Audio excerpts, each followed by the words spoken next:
Viewers, আমি মিষ্টি। আমাদের ভিডিওগুলোর নোটিফিকেশন সবার আগে পেতে চাইলে নিচে থাকা সাবস্ক্রাইব বাটন ক্লিক করে পাশে থাকা বেল আইকন এক্ষুনি প্রেস করে রাখুন। আর আমাদের ভিডিওগুলিতে লাইক দিয়ে শেয়ার করতে মোটেও ভুলবেন না।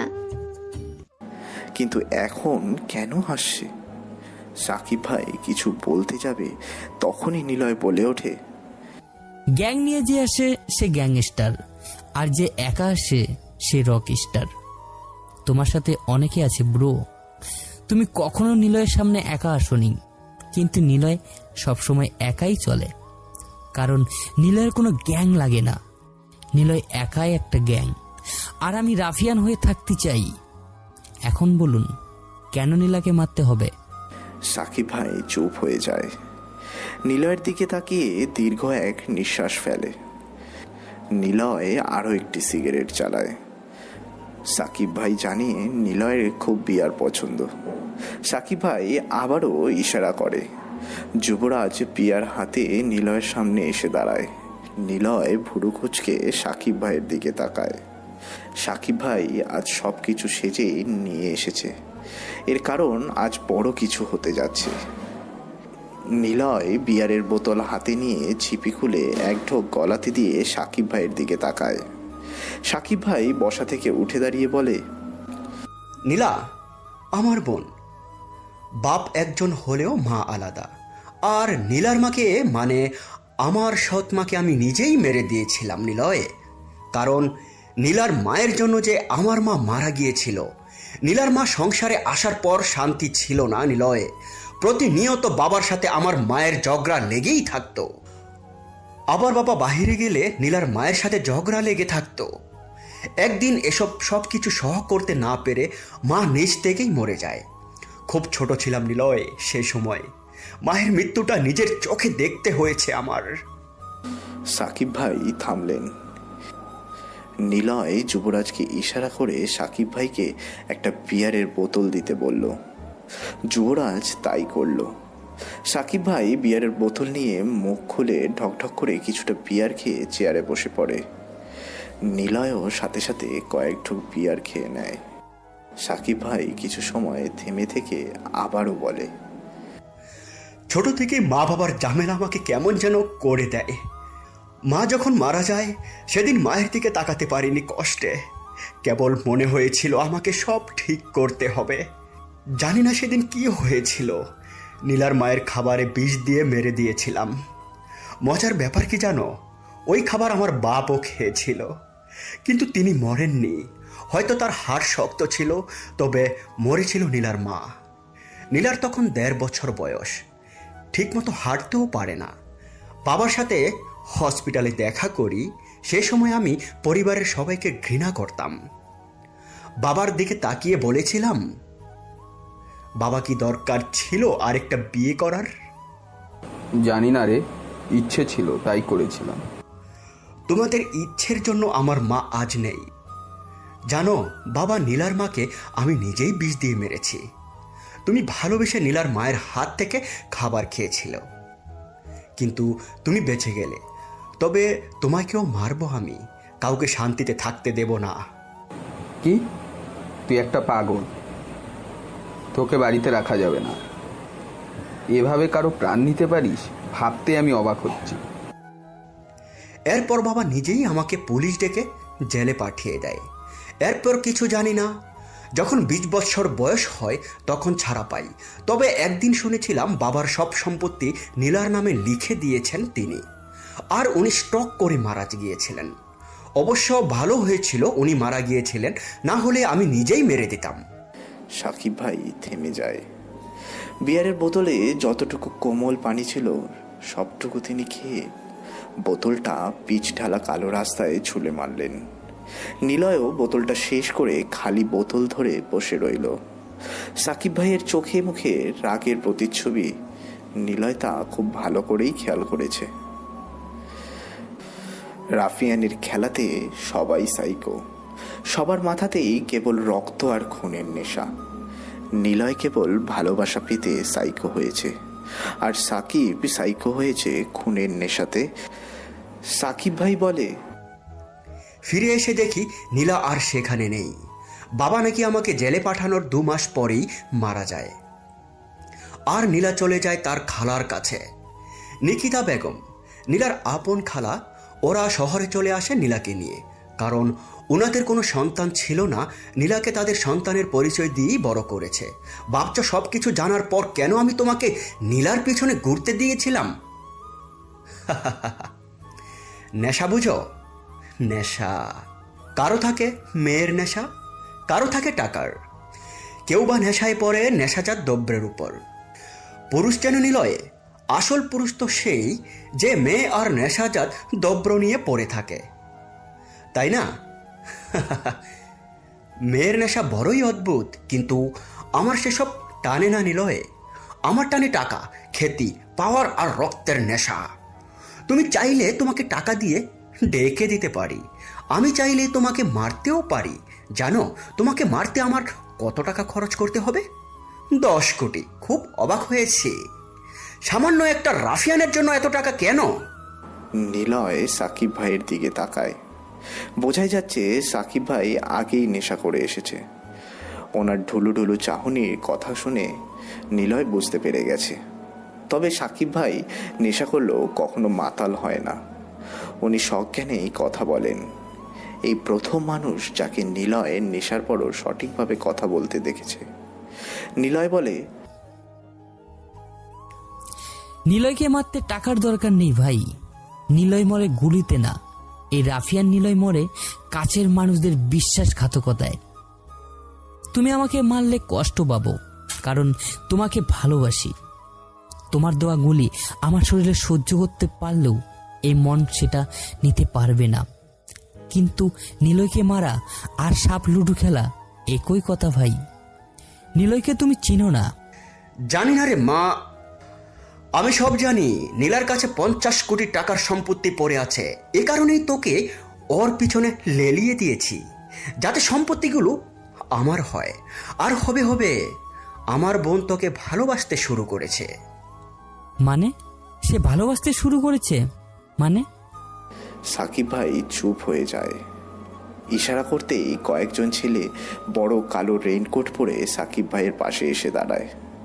সাকিব ভাই চেয়ার টেনে নিলয়ের কাছে চলে আসে, তারপর কাঁধে হাত দিয়ে বলে, দেখ ভাই, তোকে ঠান্ডা মাথায় বলছি, আমার সঙ্গ ছাড়িস না। নীলার সম্পত্তি আমার লাগবে না। আমি এখন অনেক টাকার মালিক, শহরের মেয়র হতে যাচ্ছি। এখন আমার প্রতিদ্বন্দ্বী কেউ নেই, আমার উপরে কেউ কথা বলতে পারবে না, কেবল তুই ছাড়া কেউ নেই। নীলার জন্য আমার মা চলে গিয়েছে রে, ওকে মেরে ফেলতে হবে রে, তোকেই মারতে হবে। সুখ কি চিনিস? সুখ হলো ভালোবাসার মানুষটার হাতে মরা। এই মরা 2 ধরনের হয় রে।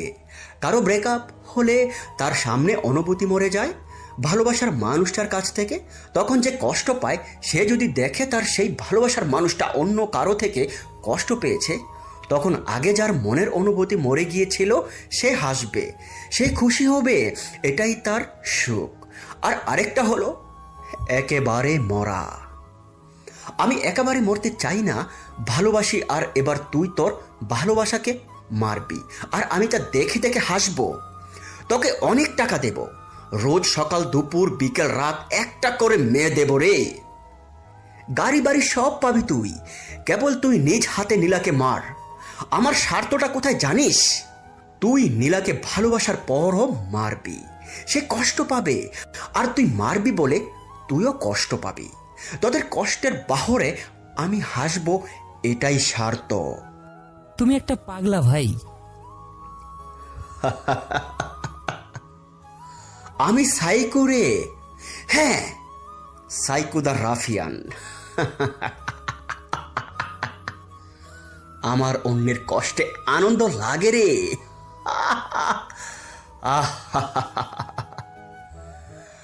বাবার সামনে তার যুবতী মেয়েকে দর্শন করলে বাবা যে কষ্ট পায়, আমি সেই কষ্ট দেখেও হাসি রে। আমি পাগল, আমি পাগল, আমি একটা সাইকো, আমি পাগল রাফিয়ান, আমার মাথা ঠিক নেই রে। সাকিব ভাই জোরে হেসে ওঠে কথাগুলো বলে। মাথার চুলগুলো কয়েকবার টানতে থাকে, কেমন যেন উন্মাদের মতো আচরণ করতে থাকে সাকিব। নিলয় কাঁধ থেকে সাকিব ভাইয়ের হাতটা সরিয়ে নেয়, বিয়ারের বোতলটা রাস্তায় ফেলে দিয়ে চেয়ার ছেড়ে উঠে দাঁড়ায়। সাকিব ভাই মাথা নিচু করে দাঁড়িয়ে আছে। নিলয় ঘুরে চলে আসতে যায়, এমন সময় কয়েক পা এগিয়ে যেতেই সাকিব ভাই বলে, তুই কি তাহলে করবি না? ভাই বাড়িতে যাও, ঘুম দাও, ঠিক হয়ে যাবে। এত কিছু বলার পরও তুই উত্তেজিত কেন হলি না? আমি ঠিক থাকতে পারছি না। কেন তোর মাথা ঠান্ডা আছে বল? এই দেখ আমি কেমন গরম হয়ে গেছি। কুত্তার বাচ্চা, আমার কাজটা করে দে না, না হলে নিলয় ঘুরে দাঁড়ায়, সাকিব ভাইয়ের দিকে তীক্ষ্ণ দৃষ্টিতে তাকায়। নিলয় তখনও চুপচাপ দাঁড়িয়ে থাকে। সাকিব ভাই বলে ওঠে, না হলে তোকে আমি এখানেই মেরে ফেলবো, এখানেই। That is right now, in this place, right now I kill you. না, তোকে মারবে ও।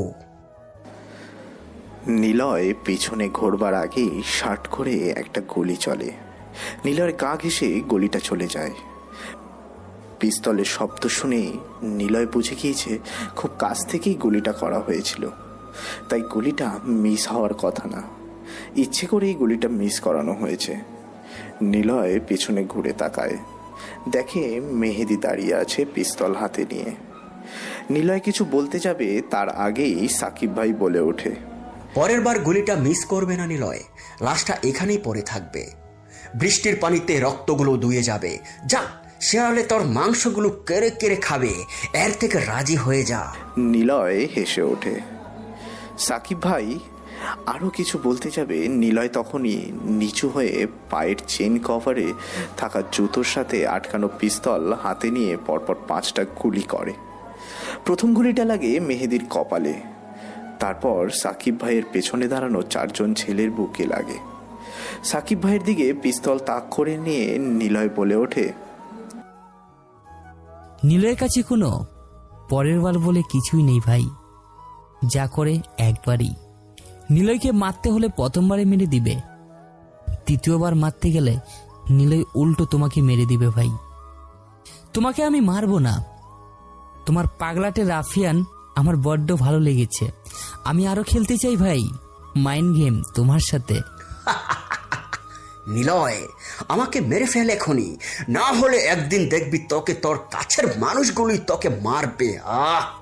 সেদিন সহ করতে পারবি তো? আমি কিন্তু খুব হাসবো সেদিন, যেমন এখন হাসছি। অপেক্ষাতে থাকলাম, তবে আমাকে নীলার সামনে মারবে, আমি ওর সামনেই মরতে চাই। নিলয় আর দাঁড়ায়নি, গাড়ি চালিয়ে গ্রামের দিকে চলে আসতে থাকে। চোখ পেয়ে তার অনবরত পানি গড়িয়ে পড়ছে ওর। নীলাকে এসব সে কখনোই জানতে দেবে না। নীলা আজকের ঘটনা বা সে সাকিব ভাইয়ের বোন নিলয় তা কখনোই নীলাকে বলবে না। এদিকে সাকিব ভাই চেয়ারে হাতে তুলে আছাড় মেরে রাস্তায় বসে পড়ে। যুবরাজকে গালি দিয়ে ডাক দেয়। যুবরাজ বুঝে গিয়েছে তাকে কি করতে হবে। যুবরাজ গাড়ি থেকে অনেকগুলো মদের বোতল এনে সাকিব ভাইয়ের সামনে রাখে। সাকিব ভাই চিপি খুলে ঢকঢক করে গিলতে থাকে, আর নিলয়ের চলে যাওয়া গাড়ির দিকে তাকিয়ে থাকে এক দৃষ্টিতে। তারপর নিলয় শহর ছেড়ে গ্রামের দিকে এগিয়ে যাচ্ছে। চোখ দিয়ে তার পানি ঝরছে।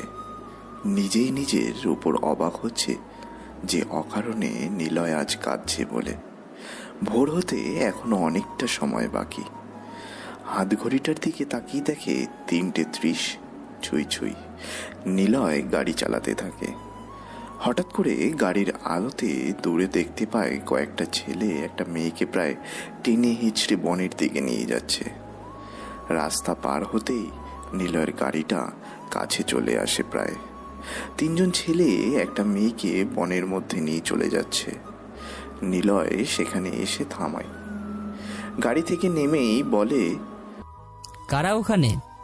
নিলয় কোনো শব্দ শুনতে পায়নি, কেবল একটা চাপা গোঙানির আওয়াজ তার কানে এসে লাগে।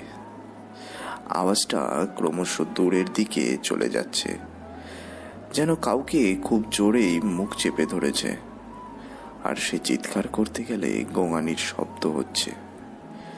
নিলয় শব্দটাকে অনুসরণ করে এগিয়ে যায়। হঠাৎ করেই পুরো বাগান যেন নীরব হয়ে যায়। নিলয় কোনো গোঙানি কিংবা চিৎকারের শব্দ শুনতে পায়নি। নিলয় আবারও বলে ওঠে, জানি এখানে তোরা আছিস। কে তোরা? আর মেয়েটা কই? বের হয়ে আয় বলছি। কোনো শব্দ আর কানে আসে না। হঠাৎ আকাশ ডেকে ওঠে। বেশ জোরসোরোভাবে বিদ্যুৎ চমকানির আওয়াজ হয়। সাথে সাথেই বৃষ্টি নামতে থাকে। ঘন বনটাতে বৃষ্টি পড়ার শব্দ ছাড়া আর কিছুই শোনা যায় না। কেবল পাতায় বৃষ্টির ফোঁটা বারবার পড়ছে আর শব্দ করে চলেছে। নিলয় অনেকটা সময় বাগানটাতে চোখ বুলিয়ে নিল, কিন্তু কাউকেই দেখা যায়নি। যখন চলে আসতে যাবে তখন নিলয় বেশ খানিকটা দূরে শুনতে পায়, আমাকে বাঁচাও, আমাকে ছেড়ে দাও। কি করেছি আমি তোমাদের? কেন এমন করছো? নিলয় দৌড়ে সেদিকে যায়। কিছুটা দূর থেকে নিলয় দেখে 3 জন ছেলে দাঁড়িয়ে আছে, আর মাঝখানে একটা মেয়ে বসা। মেয়েটার ঠোঁট কেটে রক্ত বেরোচ্ছে।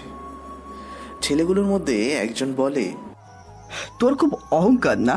তোর খুব দেমাগ, ভাব নিস না? তোর ভাবের আজকে এই দিক দিয়ে দেবো। মা কি বলেছিলাম? স্বেচ্ছায় না দিলে জোর করে নেব আমরা। নে, এবার যত পারিস চিৎকার কর। এই বৃষ্টির পানিতে তোকে কেউ দেখতেও আসবে না। আমাকে জল মারা না, মা তোকে এইখানে দিয়ে দেব। তুই বাড়িতেও যেতে পারবি না। তোমরা খুব খারাপ ছেলে। কেন আমাকে তুলে এনেছো? তোমাদের তো বোন আছে, তাহলে কেন আমাকে তুলে এনেছো? নিলয় ধীর পায়ে এগিয়ে যায়। ডান পায়ে জুতোর কভারে থাকা পিস্তলটি বের করে কোমরে গুজে নেয়। খুব কাছে যেই নিলয় বলে, এখানে এসব কি হচ্ছে? ছেলেগুলো চমকে ওঠে, পিছনে তাকায়। দেখে কালো রেইনকোট পরা, মুখ ঢাকা একজন লোক দাঁড়িয়ে আছে। ছেলেগুলোর মধ্যে একজন বলে, আরে দেখ ভাই, হিরো চলে আসছে রে। ওই নাকি, মেয়েটাকে নিয়ে আগে খায়েশ মেটা, আমি আর নাইম দেখছি। কথাটা বলেই ছেলেটা কোমর থেকে পিস্তল বের করে নিলয়ের দিকে তাক করে। নিলয়ও পিস্তল বের করে ওদের দিকে ধরে। কে রে তুই? দেখ ভাই, তোর সাথে কোনো ঝামেলা নেই। তুই চাইলেই আমাদের সাথে মিলে এই মেয়েটাকে ভোগ করতে পারিস। ওর খুব দেমাগ। চল 4 জন মিলে শুরু করি। গণধর্ষণ করবো রে, চলে আয়। নিলয় একটু শব্দ করে হাসে। পিস্তলটা আবারও কোমরে গুজে নেয় নিলয়। মাটিতে পড়ে থাকা মেয়েটি আত্মচিৎকার দিয়ে বলে, প্লিজ আমাকে বাঁচান, আমাকে ওদের থেকে বাঁচান প্লিজ। এই চুপ, তোকে কে বাঁচাবে? ওই তো নিজেই এখন আমাদের সাথে তোকে নিয়ে খেলা করবে। নে জামাগুলো খোল। তুই নিজে খুললেই ভালো, না জোর করে খুলতে হবে? মেয়েটি কাঁদতে থাকে। গা থেকে ওড়নাটা খুলে নিয়ে ছুঁড়ে ফেলে দেয় দূরে। নিলয় তখনও সব কিছু দাঁড়িয়ে দেখছে। ওদের মধ্যে রাকিব নামের ছেলেটা মেয়েটার গায়ে হাত দিতে যাবে, তখনই নিলয় বলে ওঠে, তোরা চলে যা, মেয়েটাকে ছেড়ে দে। আবার হিরোগিরি দেখাস? আচ্ছা নে, তুই আগে কর। দেখ, সোজাভাবে বলছি, ওকে ছেড়ে দে। ওই কি করবি তুই? তোর কাছে একটা পিস্তল আর আমাদের কাছে 3টে। তোকে আগে মারি শালা। কথাটা বলেই রাকিব নিলয়কে ধাক্কা দেয়। নিলয় এক পা পিছিয়ে গিয়ে বলে, দেখবি আমি কে? আচ্ছা নে দেখ। কথাটা বলেই নিলয় মাথা থেকে কোটের টুপিটা সরিয়ে নেয়। সাথে সাথে 3 জন ছেলে ধপ করে মাটিতে বসে পড়ে। হা হয়ে নিলয়ের দিকে তাকিয়ে মাথাটা নিচু করে নেয়। রাকিব বলে, ভাই আপনি এখানে? সরি ভাই, আপনাকে চিনতে পারিনি। ভাই মাফ করে দেন। কে না চেনে আপনাকে? শহরের টপ মস্তান আপনি। প্লিজ ভাই ছেড়ে দিন। নিলয় আর কিছু বলে না। মেয়েটার হাত ধরে টেনে তোলে। তারপর ওড়না নিয়ে এসে মেয়েটার গায়ে তুলে দেয়। নিলয় মেয়েটার হাত ধরে যখন ঘুরে চলে আসতে যাবে, তখনই একজন আস্তে করে বলে, নীরব ভাই, ওকে পিছন থেকে মেরে ফেলি, তাহলে আমরা এই শহরের বড় রাফিয়ান হতে পারবো। নিলয় ঘুরে তাকায়, কোমর থেকে পিস্তল বের করে শট করে একটা গুলি করে। রাকিব নামে ছেলেটির মাথায় গিয়ে লাগে। দৌড়ে গিয়ে নীরব আর নাইম নিলয়ের পা ধরে বলে, ভাইয়া আজকের মতো ছেড়ে দেন, কখনোই আপনার সামনে আসবো না। নিলয় ওদের ছেড়ে দেয়। মেয়েটাকে নিয়ে গাড়ির কাছে চলে আসে। সমস্ত শরীরে কাদা মাখা। ঝমঝম করে বৃষ্টি শুরু হলো। নিলয় বলে, নাম কি আপনার? জি মাহি। ঠিক আছে, চলে যান, আপনার আর কোনো সমস্যা হবে না। কোথায় যাব? আমার যাওয়ার জায়গাই নেই। অন্যের বাড়িতে কাজ করি, রাত করে বাড়ি ফিরতে হয়। রোজ ছেলেগুলো রাস্তায় জ্বালায়, আজ তো তুলেই এনেছিল। আমি কোথায় যাব? আপনি আমাকে নিয়ে যান, আপনার বাড়িতেই কাজ করব, দয়া করে নিয়ে যান। নিলয় অনেকক্ষণ মেয়েটির দিকে তাকিয়ে থাকে, তারপর কি যেন ভেবেই বলে, আচ্ছা চলুন। সকালে নিলয় গ্রামের বাড়িতে ফিরে আসে। যখন আসে তখন প্রায় 9টা বাজে। গাড়ি থেকে নামতেই দেখে নীলা আর অর্ক বসে বসে গল্প করছে আর জোরে জোরে হাসছে। নিলয়কে গাড়ি থেকে নামতে দেখেই নীলা চুপ হয়ে যায়। নিলয়ের দিকে তাকাতেই দেখে আরও একজন নিলয়ের পেছনে এসে দাঁড়িয়েছে। অর্ক তাড়াতাড়ি নিলয়ের কাছে ছুটে আসে। অর্ককে দেখে নিলয় বলে, এর নাম মাহি, আজ থেকে ও আমাদের সাথেই থাকবে। কি হয়েছে, কেন নিয়ে এসেছি, সবটা ওর থেকে শুনিস। নিলয় আর কিছু বলে না, সে সোজা চুপচাপ ঘরে চলে যায়। নীলা আর অর্ক এসে মেয়েটার থেকে সব কিছু শোনে। এভাবেই সকাল গড়িয়ে বিকেল হয়। সবাই যে যার মতো করে মজা করছে বিয়ে বাড়িতে। সন্ধ্যা গড়িয়ে নেমেছে। নিলয় ঘর থেকে বের হয়। নীলা আর অর্ক উঠোনে বসে গল্প করছে। নিলয় কিছুক্ষণ তাকিয়ে থেকে পুকুর পাড়ের দিকে চলে যায়। নিলয় সেখানে বসে পুকুরের ঢিল ছুটতে থাকে। নীলা আর অর্ক উঠানে বসে গল্প করছিল। হঠাৎ নীলা দেখে মাহি নিলয়ের পাশে গিয়ে বসে। নীলার কাছে বিষয়টা বেশ অদ্ভুত লাগে, কারণ হঠাৎ করে নিলয়ের সাথে মাহির দেখা। তাহলে এত কিসের কথা যে সোজা নিলয়ের কাছে গিয়ে বলতে হবে? নিলয় মাহির দিকে তাকিয়ে মুচকি হাসে। একটু পর নীলা দেখে নিলয় মাহির 2 গালে হাত দিয়ে ওর চোখের পানি মুছিয়ে দিচ্ছে। কি ব্যাপার নীলা, আমি গল্প করে যাচ্ছি, তুমি সেই কখন থেকে ওই দিকে তাকিয়ে আছো? কি দেখছো? অর্ক ভাইয়াকে চোখে কম দেখেন? দেখতেই তো পাচ্ছেন কি সুন্দর রোম্যান্স চলছে। আরে তুমি যা ভাবছো সেসব নাও হতে পারে। মেয়েটার খুব বিপদ, তাই হয়তো ভাইয়ার সাথে কষ্টের কথা বলে কান্না করে দিয়েছে। আর তুমি ওসব কি ভাবছো? আমার তো মনে হচ্ছে মাহি মেয়েটার নিলয়ের আগে থেকে কিছু একটা চক্কর ছিল। এখন নিলয় আমাকে বিয়ে করাতে মাহি সেটা মেনে নেয়নি, আর নিলয়ের তাকে কাজের মেয়ে বলে পরিচয় করিয়ে দিয়েছে। সব বুঝি আমি। ধুর নীলা, তুমি যে কি বলো না, ওরকম হতেই পারে না। ছোট থেকেই ভাইয়ার সাথে আছি। ওকে আমি বিশ্বাস করি না। আমার কথা তো বিশ্বাস করো, ভাইয়া তোমাকে খুব ভালোবাসে। মায়ের সমস্যা আছে বলে তাই হয়তো এমন করছে। আজ সকালেই পরিচয় ওর সাথে, একাকী বসে কথা বলা হচ্ছে, গালে হাত দিয়ে চোখের পানি মুছিয়ে দিচ্ছে। এতটাই সহজ ব্যাপার না ভাইয়া।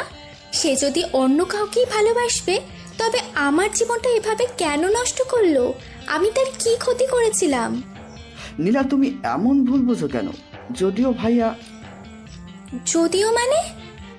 মানে ভাইয়া নেয়া নামের একজনকে ভালোবাসতো, তবে সে কি মানে নেহাও আছে, মাহিও আছে, আবার আমিও?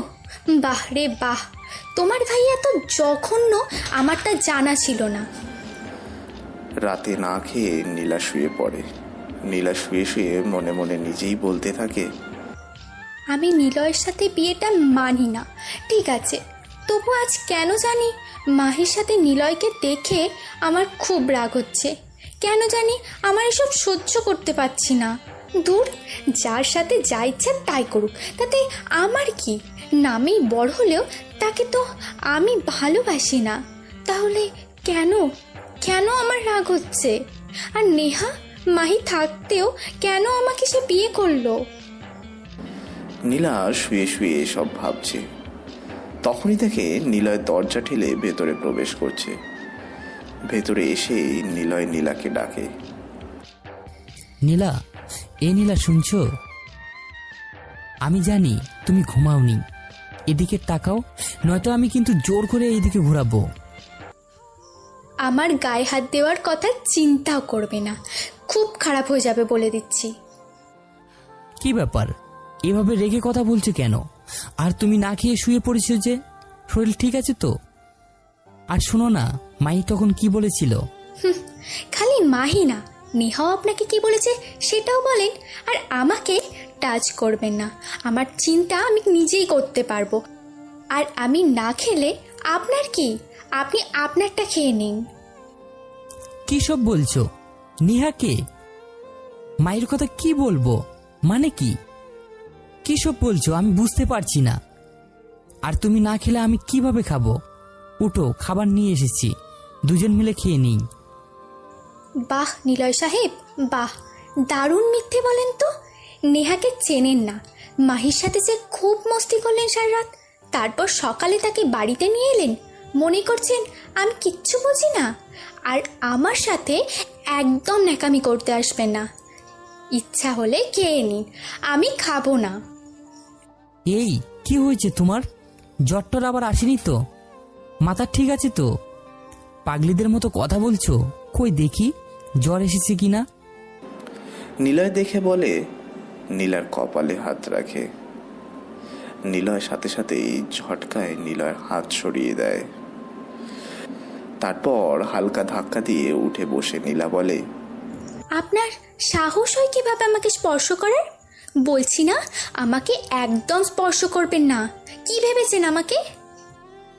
আসতে বলো নীলা, সবাই শুনতে পাবে। সবাই শুনতে পাবে নাকি আপনার প্রাক্তন প্রেমিকা শুনতে পাবে?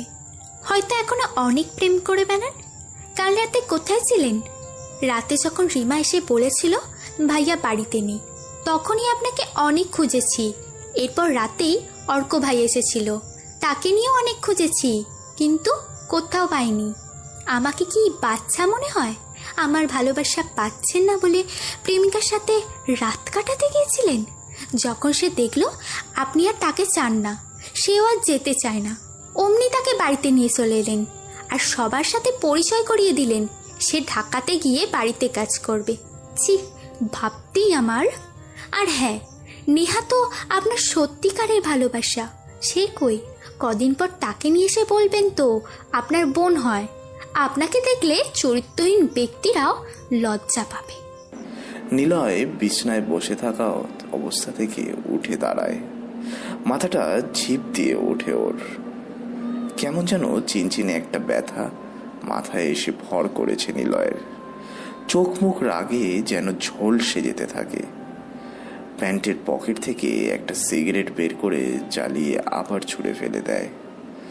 চুলগুলো কয়েকবার টানতে থাকে। নীলা স্পষ্ট বুঝে গিয়েছে নিলয়ের পাগলামি করার ভাব চলে এসেছে। কেমন যেন অস্থির ভাব নিলয়ের মাঝে সে দেখতে পায়। তবু নিলয় নিজেকে শান্ত রেখে বলে, দেখো নীলা, কি বলছো তুমি এসব? আমার মাথায় কিছুই ঢুকছে না। কি করেছি আমি তা বলবে নাকি? যদি অন্য কারোর সাথেই সম্পর্ক ছিল, তবে আমার জীবনে কেন এভাবে জঘন্য খেলাটা খেললেন? নেহার কথা বলছো তো?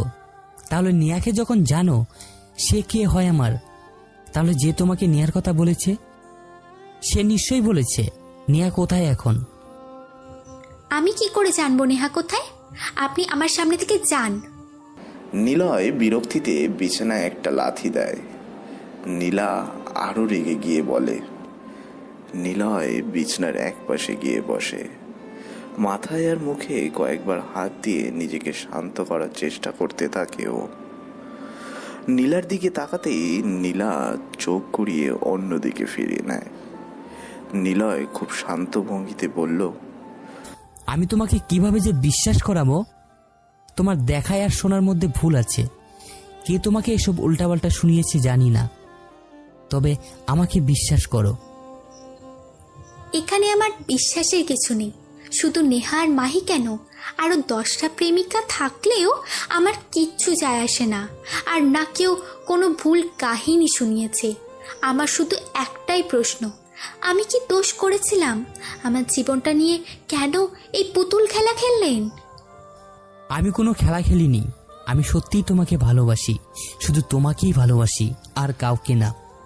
কাল রাতে কোথায় ছিলেন? তোমাকে বলতে পারবো না নীলা, আমি কোথায় ছিলাম।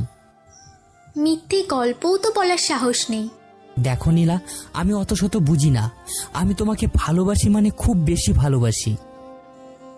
তাই নাকি? এসব মিথ্যে শুনতে আমার একদম ভালো লাগে না। আর আমি খুব ক্লান্ত হয়ে গেছি আপনার এই মিথ্যে শুনতে শুনতে। দয়া করে একটু শান্তিতে থাকতে দিন আমায়। এখানে আর নয়, কাল আমি নিজে বাসায় যাব। মানে? বিয়ের এখনো কয়েকদিন বাকি। আপনার যতদিন ইচ্ছা ততদিন থাকেন।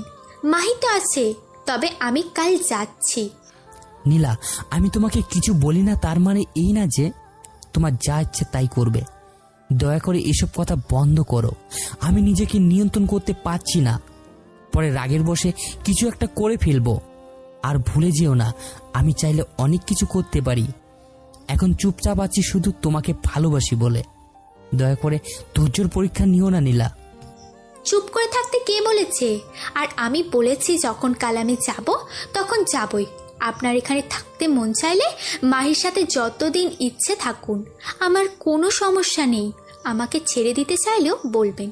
শুধু যে কোনো সময় আমি তালাকনামায় স্বাক্ষর দিতে তৈরি। শুধু দয়া করে এসব ন্যাকামি একদম করবেন না। আর ভুলেও আমার উপর অধিকার ফলাতে আসবেন না। আমি কিন্তু ছেড়ে কথা বলবো না। আমাকে ছেড়ে যাবে তাই না? যাও, আমিও দেখব কিভাবে তুমি আমাকে ছেড়ে যাও। একটা কথা ভালোভাবে বুঝে নাও, যতদিন আমি বেঁচে আছি ততদিন তোমার নিস্তার নেই। কোমর থেকে পিস্তল বের করে নীলার দিকে তাক করে নিলয়। তারপর আবার নিজের কপাল ধরে উচ্চস্বরে হেসে দেয়। কিছু সময় হাসার পর থেমে গিয়ে পিস্তলটা কোমরে গুজে নীলার কাছে যায়। 2 হাত দিয়ে নীলার গাল ধরে বলতে থাকে, নীলা, নীলা দেখো, সত্যি বলছি, আমি শুধু তোমাকেই ভালোবাসি, অন্য কাউকে না। তোমার কাছে আমি তো মাস্তান, খুব খারাপ একজন। কিন্তু দেখো, আমি কোনোদিন তোমার সাথে একটু জোরে কথা বলিনি। তুমি যতই আমাকে ঘৃণা করে কষ্ট দিতে চেয়েছো, ততই আমি তোমাকে আরো বেশি করে ভালোবেসেছি। তুমি তো জানো আমি সহজে রেগে যাই না, আর একবার রেগে গেলে আমার মাথা ঠিক থাকে না। দেখো, এখন আমার খুব রাগ হচ্ছে, কিন্তু আমি নিজেকে নিয়ন্ত্রণ করছি। দয়া করে আর এসব আবোল তাবোল কথা বলো না, আর ভুলেও আমাকে ছেড়ে যাবার কথা বলো না। আমি তা মেনে নিতে পারবো না। এখন খেয়ে শুয়ে পড়ো। রাতটা গেলে মাথাটা ঠান্ডা হবে, তখন নিজেই সব বুঝতে পারবে। বলেছি না আমাকে টাচ করবেন না। আপনার ছোঁয়াতে আমার ঘৃণা হয়। যেখানে স্পর্শ করেন মনে হয় স্থানটুকু কেটে বাদ দিয়ে দিই। আর 2 দিন আগে না হয় পরে আমি আপনাকে ছেড়ে যাবই। আপনার মতো লোকের সাথে আমার পক্ষে থাকা অসম্ভব। আর আমি গেলেই বাকি। আর আপনার তো নেহা মাহি আছে। সারা রাত যার সাথে রাত কাটিয়ে এসেছেন, একদম আমার কাছে আসার চেষ্টা করবেন না। নিলয় বিছনা থেকে নেমে জোরে বিছনায় একটা লাথি দেয়।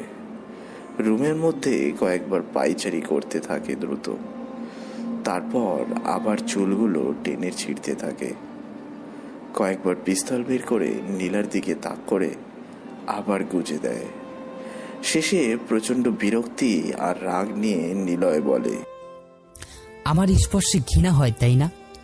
কেটে ফেলতে ইচ্ছে হয় তাই না? 2 দিন আগে না হয় পরে ছেড়ে যাবে আমায়, তাই না? আজ আমি তাই করব, যার পরে আমি ছাড়া তোমার দ্বিতীয় কোনো অপশন থাকবে না।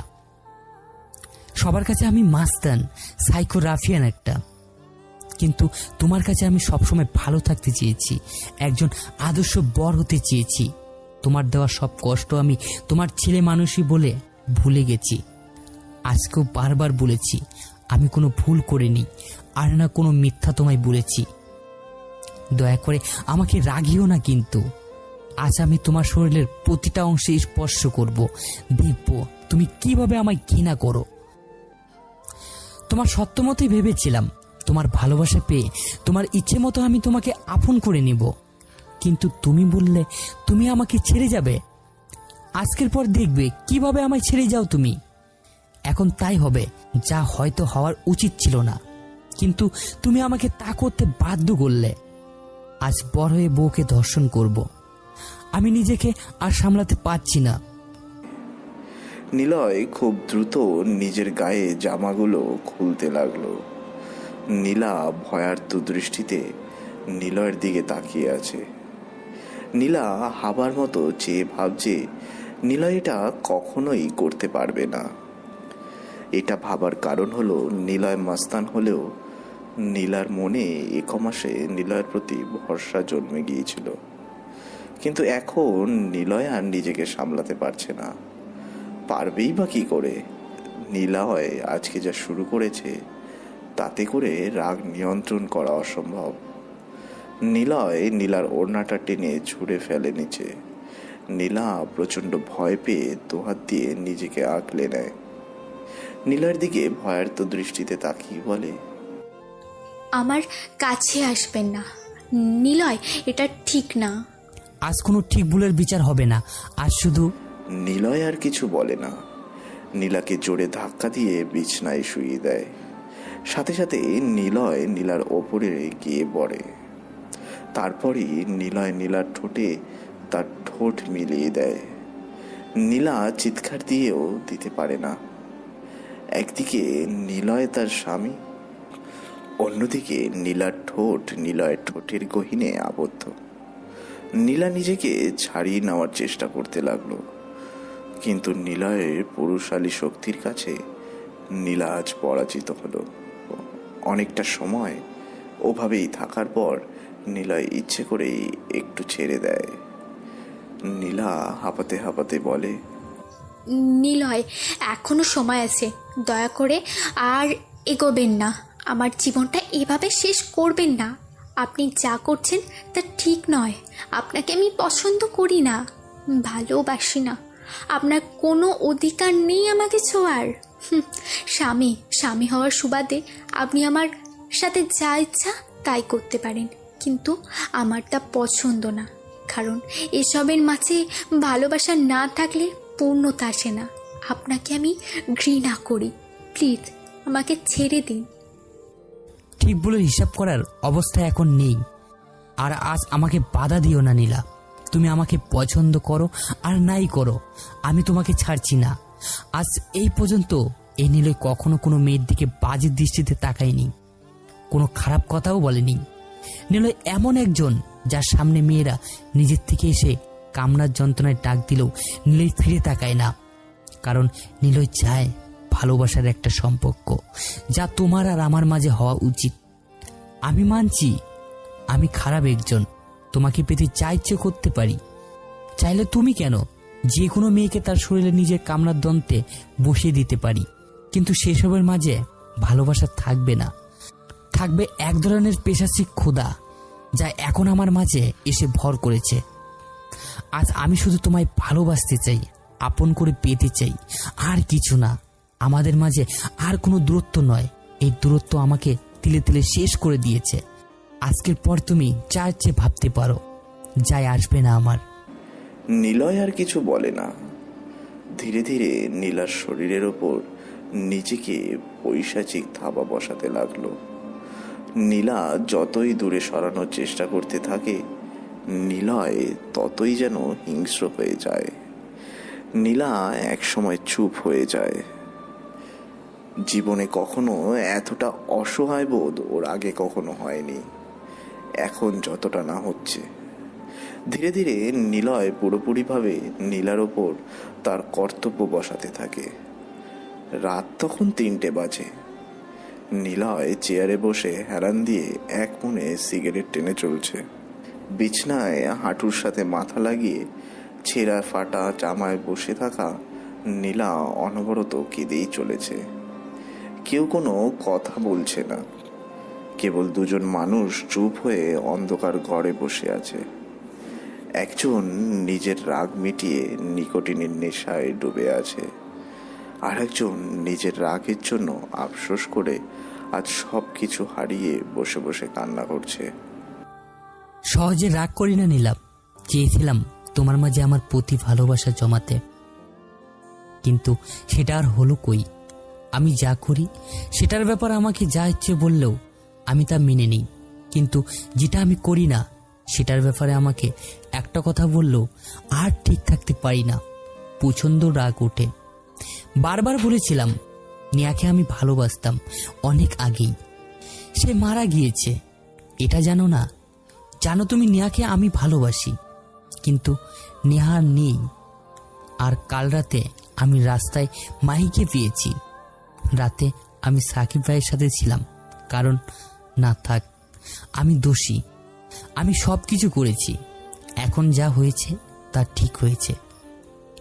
এরপর যদি কিছু বলার থাকে তো আমি খুবই খুবই দুঃখিত। আসলে রাগের মধ্যে কি করে ফেললাম আমি তোমাকে ঠিক বোঝাতে পারবো না। নিলয় কথা বলে চলেছে। নীলা কেবল বেডের এক কোণায় বসে চুপটি করে মাথাটা নিচু করে কেঁদে চলেছে।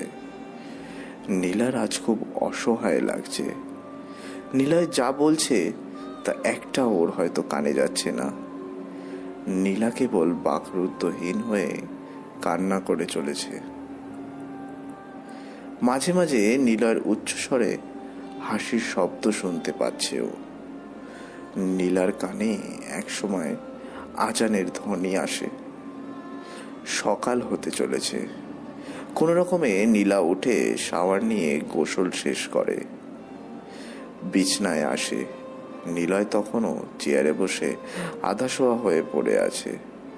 নীলা যখন বিছনায় আসে তখন খেয়াল করে নিলয়ের ডান আর বাম হাত পুরোটাই ব্লেড দিয়ে কাটা।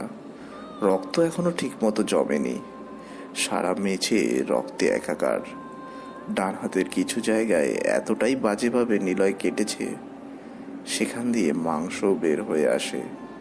সার্জিক্যাল ব্লেড নিয়ে পড়ে আছে। রাগের বশে নিলয় যে এত কিছু করবে নীলা কল্পনাও করেনি। আর আজব ব্যাপার, নিলয় কথা বলতে বলতে এত কিছু করেছে নীলা তা বুঝতেও পারেনি। নিলয় মাঝে মাঝে হাসছিল, নীলা সেটাও খেয়াল করেনি। হয়তো যখন হাত দুটো ক্ষত বিক্ষত করছিল তখন সে চিৎকারের বেলাতে জোরে জোরে হাসছিল। নীলা নিলয়ের দিকে এগিয়ে যায়, বোকা মুখটার দিকে তাকায়। ঘুমিয়ে আছে নিলয়, নিঃশ্বাসের শব্দ শোনা যাচ্ছে। খোঁচা খোঁচা দাড়িতে নিলয়ের দারুণ লাগে যখন সে ঠোঁট চেপে মুচকি হাসে। নীলা কিছুক্ষণ নিলয়ের ইনোসেন্ট চেহারার দিকে তাকিয়ে থাকে। কি মনে করে নিচে পড়ে থাকা ব্লেডটা হাতে নেয়। নীলার মতো করে নিজের হাতে একটা টান দিতেই অবাক হয়, কারণ নীলার হাত কাটেনি, ব্লেডে কোনো রকম ধার নেই। তার মানে নীলয় যতক্ষণ ব্লেডে ধার ছিল ততক্ষণ অবধি সে নিজেকে কষ্ট দিয়েছে। নীলা আবারও নিলয়ের দিকে তাকায়। পরক্ষণেই মনে পড়ে একটু আগে ঘটা সেই বিভৎস ঘটনাটা, যা নীলা কখনোই মেনে নিতে পারবে না। নিজের বরের কাছে সে আজ ধর্ষিতা। ভাবতে নিলয়ের দিকে আবারও ঘৃণা দৃষ্টিতে তাকায় ও।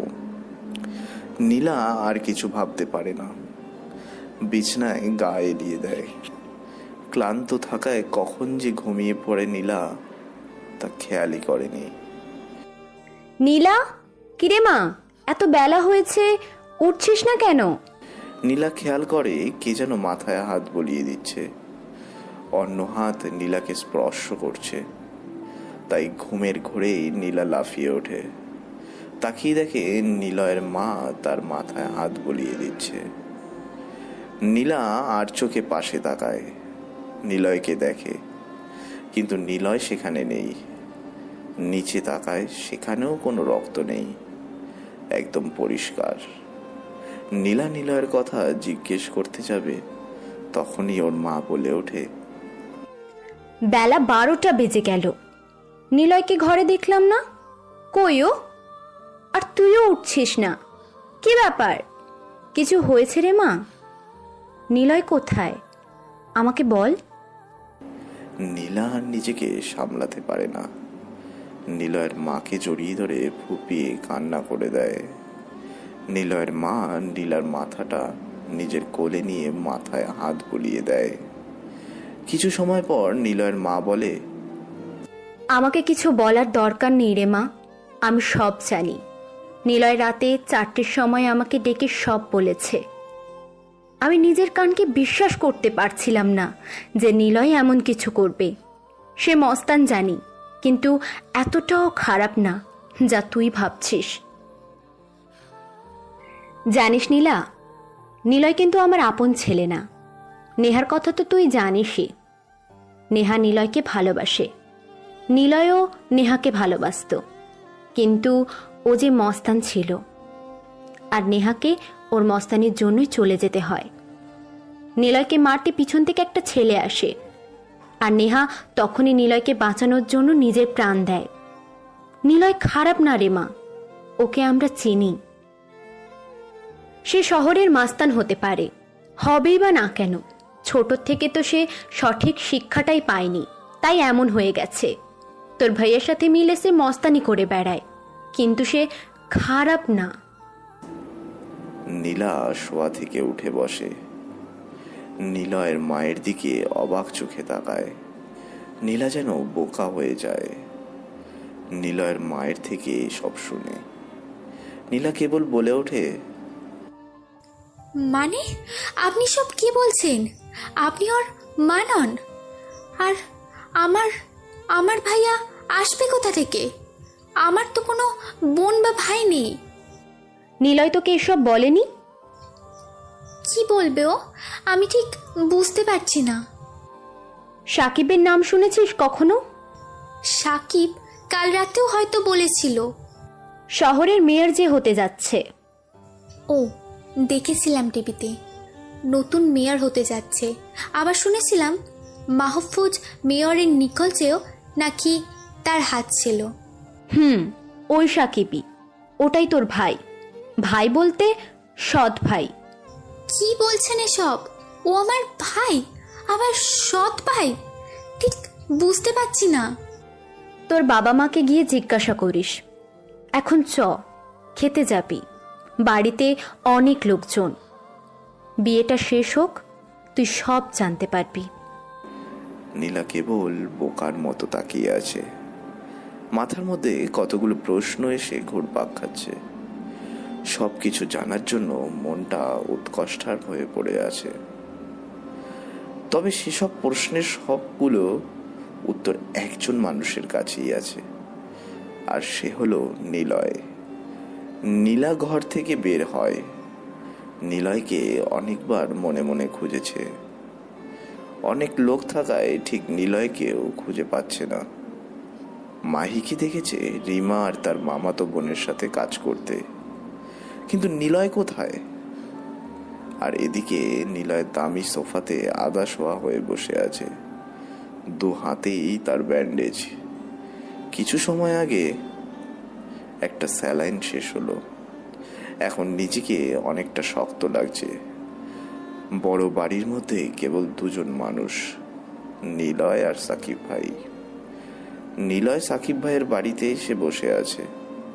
সাকিব ভাই ডক্টর ডেকে সব ব্যবস্থা করে দিয়েছে। সাকিব ভাই এখন নেই। নিলয় আধা শোয়া হয়ে লিভিং রুমে চারপাশে চোখ বুলিয়ে নিচ্ছে। চোখে মুখে বেশ চিন্তার ছাপ ওর। তবে চিন্তাটা নীলা বা সাকিব ভাইকে নিয়ে নয়, ওর চিন্তা প্যান্টের পকেটে থাকা কয়েকটা ছেঁড়া ছবিগুলো নিয়ে, যেখানে নিলয়ের অনেক কিছু প্রকাশ্য। সাথে ভিডিও ডিস্ক। নীলা যখন ঘুমিয়ে পড়ে তখন নিলয়ের ঘুম ভেঙে যায়। সাথে সাথে নিলয় ব্যথা আর যন্ত্রণা সহিত হাত নিয়ে ওয়াশরুম থেকে পানি নিয়ে রক্তগুলো কাপড় দিয়ে মুছে দেয়। তখনও রক্ত পড়ছিল হাত থেকে। কাজ শেষ হলে নীলার দিকে তাকিয়ে মুচকি হাসে ও। নীলার চুল বেয়ে পানি গড়িয়ে পড়ছিল। নিলয় চেয়েছিল ওর মাথাতে একটু হাত বুলিয়ে দিতে, কিন্তু কিসের একটা বাধা তাকে বারবার আটকে রেখেছিল। এরপর খুব ভোরেই বের হয়ে গাড়ির কাছে আসে ও। নিজেকে বড্ড দুর্বল লাগছিল ওর। গাড়ির দরজা খুলে যখন সে বসতে যাবে তখনই দেখে ড্রাইভিং সিটে কিছু একটা রাখা। নিলয় তা হাতে নেয়, একটা খাম। নিলয় ছিঁড়তেই দেখে সেখানে কতগুলোই ছেঁড়া ছবি। কিছু সময় নিলয় ভালো করে তাকিয়ে থেকে বোঝে নিলয়ের খারাপ কাজের সবগুলো ছবি এখানে, সাথে একটা ভিডিও ডিস্কও আছে। অসহ্য যন্ত্রণা আর ব্যথার কারণে নিলয় তেমন কিছু না ভেবে সাকিব ভাইয়ের বাড়িতে চলে আসে। নিলয় খেয়াল করে কে যেন দরজা খুলে ভেতরে আসছে। ঘাড় ঘুরিয়ে দেখে সাকিব ভাই। চোখে মুখে একটা হাসির রেখা ফুটে উঠেছে। নিলয়ের পাশে বসে জোরে একটা হাসি দিয়ে বলে, তোমাকে আগেই বলেছি নীলাকে মেরে দাও।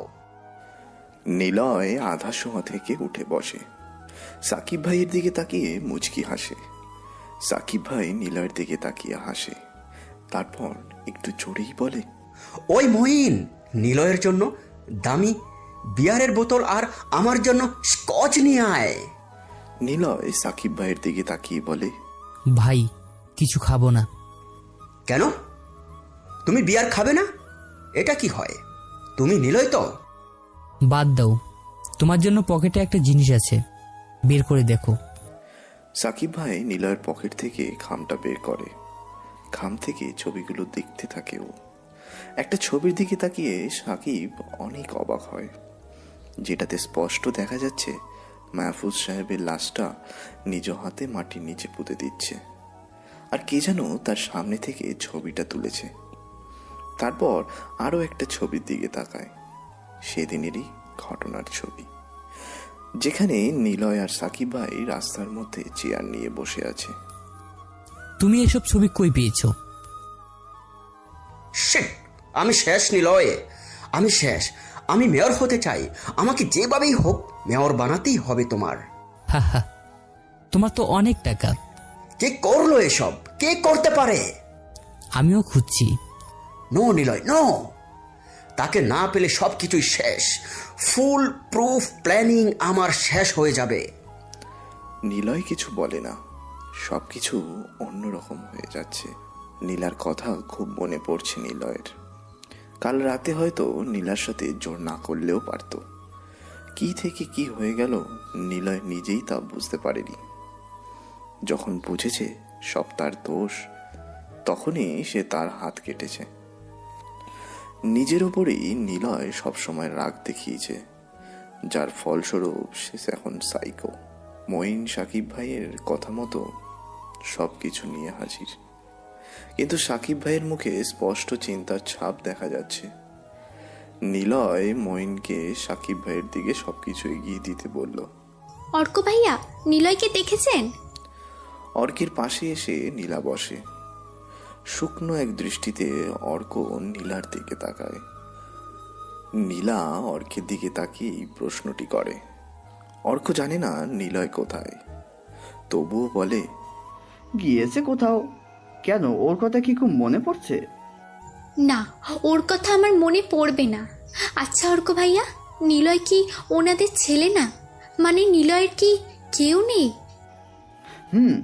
নিলয় ভাই আমাকে তার সাথে থাকতে দেয় ছোট ভাই হিসাবে। উনি আমার বা নিলয়ের মা নন। ও। নীলা রুমে চলে আসে। কেমন যেন সব গুলিয়ে যাচ্ছে ওর। নিলয়ের সাথে কাটানো রাতের সময়টা সে একদমই ভুলতে পারছে না। বিশ্রী রকমের এক ঘৃণা নিলয়ের উপর চেপে বসেছে। একবার মনে হলো সে নিলয়কেই খুন করবে, কিন্তু পরক্ষণেই ভাবনা থেকে সে বেরিয়ে এসেছে। হয়তো নতুন কিছু প্ল্যান নীলাও করেছে। নিলয়, তুমি রাফিয়ানের নাম শুনেছ? নিলয় কোনো রকমে হাত দুটো নাড়ানোর চেষ্টা করে। সাফিনের নাম শুনেই মুচকি হাসেও। সাফিন হলো নিলয়ের মতোই একজন। নিলয় ছাড়া সাফিন এই শহরে আরো একজন ভয়ঙ্কর কিলার অফ রকস্টার। নিলয় বলে, হয়তো সে এটা করতে পারে। আমার তা মনে হয় না ভাই। যাই হোক, আমি খোঁজ নিব, আপনার এসব নিয়ে ভাবতে হবে না। নিলয় বসা থেকে উঠে দাঁড়ায়। আগের থেকে হাতে কম ব্যথা অনুভব করছে। নিলয় দরজার দিকে পা বাড়াতেই সাকিব ভাই বলে, তোমাকে বলেছিলাম নীলাকে মেরে দিতে। নিলয় ঘুরে আবার বসে সোফাতে। সাকিব ভাইয়ের দিকে রাগী দৃষ্টিতে তাকায়। সাকিব ভাই চোখ নামিয়ে নেয়। নিলয় বলে, আমি নীলাকে মারবো না, আর কোনো শক্তি নেই নীলাকে আমার সামনে মারার। যদি তুমি মরে যাও? নিলয় মাথাটা ডান বাম করে ফুটিয়ে নেয়। সাকিব ভাইয়ের দিকে আপাতত শান্ত দৃষ্টিতে তাকিয়ে বলে, তোমার কাছে এসেছি বলে সেদিনের রাতের কথা ভুলে গেছি তা না। তোমার সাথে এখনো মাইন্ড গেম খেলার বাকি আছে মিস্টার সাকিব। নিলয়, সময় আছে এখনো, আমার কথা শোনো। তুমি জানো না টিক্কা সাহেব, বিবি আর গোলাম সবকিছু আমার হাতেই। আবার বলছি, রাফিয়ানি খেলাতে যদি তুমি মরে যাও। কে মারবে? সাফিন? সাকিব ভাই রহস্যময়ী হাসি দেয় একটা। নিলয় সব দিকে তাকায়। সিসি ক্যামেরা অনেক স্থানেই লাগানো। নিলয় চাইলেই যে কোনো সময় সাকিব ভাইকে মারতে পারে। কিন্তু এই সাকিব ভাই তো নিলয়কে খাইয়ে বড় করেছে। কেবল প্রয়োজনে নিলয়কে তিনি ব্যবহার করেছেন। নিলয় বসা থেকে উঠে দরজার কাছে আসতেই সাকিব ভাই বলে, তোমাকে যদি তোমার খুব কাছের লোকই মারে তাহলে? তাহলে সেটা নীলার সামনেই মারতে বলো, ও খুশি হবে। সত্যি তুমি নিলয় তো? এত বুদ্ধিহীন তো তুমি নও। মাইন্ড গেমারের মুখে হার মানার শব্দ চিরদব্দি হচ্ছে চার দেয়ালের মাঝে। হয় নিলয়। নিলয় আর দাঁড়ায় না, সোজা সাকিব ভাইয়ের বাড়ি থেকে বের হয়ে আসে। কেন যেন তার মাথাটা চক্কর দিতে থাকে। প্রথম থেকে সবকিছু ভাবতে থাকে। সেদিনের রাতের ঘটনা, যেদিন সাকিব ভাইয়ের সাথে নিলয়ের নীলাকে নিয়ে ঝামেলা হয়। সেদিন সাকিব ভাই আর নীলার মাঝে সম্পর্কের গল্পটা জানতে পারে। সেদিন রাতে তিনি রহস্যময় হাসি দিয়ে বলেছিলেন, কাছের মানুষই মারবে নিলয়কে। নিলয়ও হেসেছিল। সেদিন রাতেই কাকতালীয়ভাবে মাহির সাথে নিলয়ের দেখা, যা নিলয় গ্রামের এই দিকটাতে আশা করেনি। মাহিকে নিয়ে যাওয়ার পরই নীলার সাথে ঝামেলা বাঁধে। নীলার সাথে ঝামেলা বাঁধে নেহা আর মাহিকে নিয়ে। মাহিকে নীলা দেখেছে, নেহাকে সে দেখেনি। তাহলে নেহার গল্প কে বলেছে? মা? না, মা কখনো বলবে না। তবে কি অর্ক? অর্ক বললেও তো সত্যিটা বলবে, নাকি নেহারই বুঝতে ভুল হয়েছে? এরপর গাড়িতে অনেকগুলো পিকচার, যা হুট করেই অনাকাঙ্ক্ষিতভাবে নিলয়ের সামনে এসে পড়ে। শুধু পরেই নয়, তাকে দেখানোর জন্যই করা হয়েছিল, যা এতদিন হয়নি। হুট করেই সেদিন রাতের পর এমন ঘটনা ঘটে। সাকিব ভাইয়ের সাথে ঝামেলা, মাহির সাথে দেখা, নীলার সাথে পৈশাচিক অসমাদর। ছবিগুলো হুট করেই সামনে আসা। বিষয়টা ঠিক এমনি এমনি হয়নি। কোথায় যেন একটা মিল আছে। মিলটা কি মাহিকে ইঙ্গিত করছে, নাকি অর্ক, নাকি নীলা, নাকি সাকিব ভাই, নাকি অন্য কেউ? তারপরে নিলয়ের সাথে বাজে একটা সম্পর্কের সূচনা ঘটে নিলয়ের। সেই সাথে নিলয় রাফিয়ানের সাথে হয়ে যায় একজন বধূ ধর্ষক। তারপরেই সাকিব ভাইয়ের সাথে নিলয়ের আলাপ আলোচনা, যেখানে নিলয়কে তিনি আবার বলে, কাছের মানুষ যদি মারে। নিলয় আর ভাবতে পারে না। কেমন যেন সব অন্যরকম ভাবে গুলিয়ে যেতে থাকে। মাস্তানি বড় আজব একটা ব্যাপার। এখানে যে যেমন ভাবে রাস করে চলবে, সেই সবার উপরে থাকবে। যা নিলয় এতদিন করে এসেছে, যেখানে কেবল রক্ত আর খুনের পারিপার্শ্বিক বিভাসিত যুদ্ধ, যার এপার কিংবা ওপারে যে কোনো একজনকে মরতেই হবে। নিলয় গ্রামের খুব কাছে চলে আসে, পকেট থেকে ফোন বের করে কল দেয় মাসুমকে। প্রতিদিন নতুন নতুন ভালোবাসার গল্প পেতে আমাদের চ্যানেলটি সাবস্ক্রাইব করে বেল বাটনে ক্লিক করুন।